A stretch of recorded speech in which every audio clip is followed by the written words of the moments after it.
Selamat pagi semuanya, masih di channel saya Dunia Filsafat. Saya akan membahas tentang filsafat sebagai ilmu kritis. Filsafat sebagai ilmu mengenai kebijaksanaan, mencintai kebijaksanaan. Nah, ilmu adalah suatu pengetahuan yang disusun secara sistematis, memiliki metode. Nah, jadi pengetahuan filsafat disusun memiliki metode dengan tema-tema yang disusun secara sistematis. Sistematisasi ilmu filsafat itu adalah membahas mengenai ontologi, epistemologi, dan aksiologi. Ontologi berbicara mengenai ada. Berbicara ada berarti mengenai realitas yang mendasar. Kemudian membahas mengenai epistemologi adalah mengenai teori pengetahuan. Apa itu realitas bisa dipikirkan oleh manusia? Apa syarat-syarat untuk bisa mengetahui, bisa menyusun suatu pengetahuan? Itu urusan epistemologi. Kemudian berbicara mengenai aksiologi, yaitu adalah nilai. Kita berbicara tentang etika, estetika ada di sana. Nah, filsafat dicurigai sebagai mengajarkan sekularisme yang berusaha menjauhkan manusia dari pemahaman agama. Tetapi di filsafat juga ada filsafat agama. Ada orang yang berfilsafat menjadi sekuler, ada orang yang berfilsafat menjadi agama, agamis, itu religius. Jadi filsafat tidak mengajarkan orang sekuler, tapi filsafat juga bisa mengajarkan orang menjadi religius.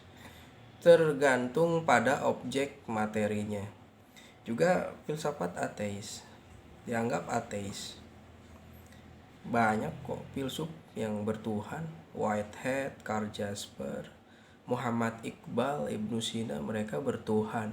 Mengeneralisasi filsafat sebagai mengajarkan sekuler, ateis, itu tidak benar. Juga filsafat disebut anarkis. Anarkis di sini apakah tidak beraturan, tidak bijaksana? Justru filsafat itu mencintai kebijaksanaan. Dan sisi lain dari anarkis di sini adalah menanyakan realitas sampai ke dalam-dalamnya, realitas sampai ke bagian yang inti. Itu disebut dengan pendasaran filsafat, pendasaran makna atau pengetahuan melalui filsafat. Dan filsafat juga secara norma itu tidak anarkis, ada etika juga. Nah, bagaimana nih tentang kerja filsafat? Pekerjaan filsafat itu adalah memecahkan persoalan kehidupan. Ya, apalagi dikaitkan dengan setelah belajar filsafat, kuliah di filsafat, kerjanya di mana? Ya, kerja bisa di mana-mana, di berbagai bidang.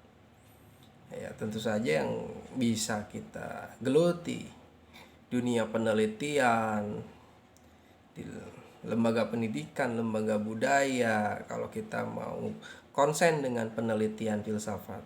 Tetapi filsafat sebagai suatu pandangan hidup ya ada di dalam pikiran manusia sepanjang masa, sepanjang dia hidup, menjadi suatu sudut pandang yang logis, universal, kritis, radikal, anarkis.